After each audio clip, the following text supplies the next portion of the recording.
గుంటూరు జిల్లా పొన్నూరు పురపాలక సంఘ పరిధిలోని 28వ వార్డులలో నియోజకవర్గ తెలుగుదేశం జనసేన బీజేపీ ఉమ్మడి అభ్యర్థి ధూళిపాల నరేంద్ర కుమార్ ఎన్నికల ప్రచారం నిర్వహించారు. ఈ సందర్భంగా 28 వార్డుల్లో ఉన్న సమస్యలను ప్రజలను అడిగి తెలుసుకుని ఉమ్మడి ప్రభుత్వం అధికారంలోకి రాగానే సమస్యలను తీరుస్తామని అన్నారు. రానున్న ఎన్నికల్లో తమ అమూల్యమైన ఓటును సైకిల్ గుర్తుపై వేసి తెలుగుదేశం అభ్యర్థులను భారీ మెజార్టీతో గెలిపించాలని ఓటర్లను అభ్యర్థించారు. అనంతరం డాక్టర్ బిఆర్ అంబేద్కర్ 134వ జయంతి సందర్భంగా డాక్టర్ బిఆర్ అంబేద్కర్ విగ్రహానికి పూలమాలలు వేసి నివాళులర్పించారు. ధూళిపాల నరేంద్ర కుమార్ నాయకత్వం వర్ధిల్లాలి, ధూళిపాల నరేంద్ర కుమార్ నాయకత్వం వర్ధిల్లాలి, ధూళిపాల నరేంద్ర. సైకిల్ గుర్తుకే మన ఓటు ముద్ర. వజ్జిల్లాలి తెలుగుదేశం జనసేన ఐక్యత, వజ్జిల్లాలి తెలుగుదేశం జనసేన ఐక్యత.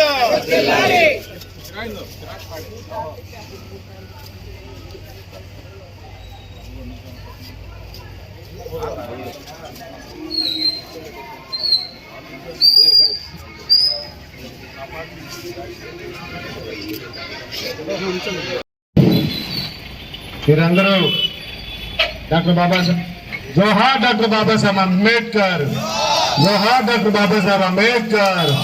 కొనసాగిస్తాం అంబేద్కర్ ఆశయాలను, కొనసాగిస్తాం అంబేద్కర్ ఆశయాలను.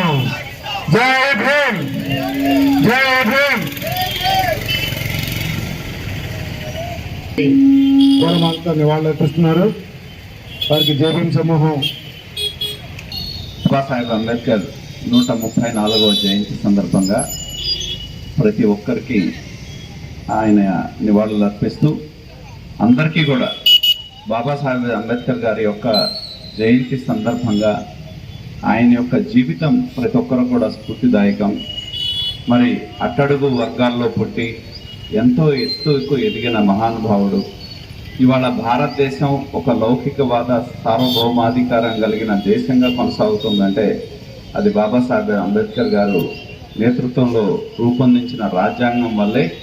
ఎన్నో కులాలు, ఎన్నో మతాలు, భిన్న సంస్కృతులు ఉన్న ఈ దేశం ఒక్కటి అనే ఒక భావంతో ఆయన రాజ్యాంగం వల్లే సాధ్యపడింది అనేది మన అందరికీ తెలుసు. బాబాసాహెబ్ అంబేద్కర్ గారి యొక్క స్ఫూర్తి ఒకటే. ఎక్కడైతే అణగారిన వర్గాలు కానీ ఎవరికైనా సరే అణగదొక్కబడతారో వాళ్ళ గొంతు కావాలి అనేది మరి ఆయన యొక్క అభిలాష.